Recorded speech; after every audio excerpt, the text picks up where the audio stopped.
আসসালামু আলাইকুম। বাংলাদেশিরা শিক্ষিত হোক, এটা বড় একটি শক্তি চায় না। আর তারা চায় না বলে শিক্ষা ব্যবস্থাকে তারা ধ্বংস করে দিতে চায়। এই বুথ থেকে আমার লেখা একটি কবিতা পড়ে শোনাচ্ছি। ওরে বুকা, শিক্ষার আলো নিবিয়ে দিয়ে তোকে মূর্খ বানালো কে? তোর মাঝেতে মিশে আছে, চিনলে না তুই তাকে?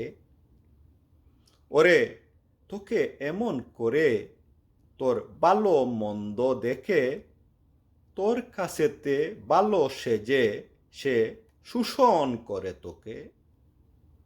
তার শাসনের এমন ধারা তোকে অন্ধ করে রেখে তোর মাথাতে কাঁঠাল ভাঙে বসে সে তোর বুকে। তোকে বানাই দাবার গুটি, সে যে ভালো থাকে।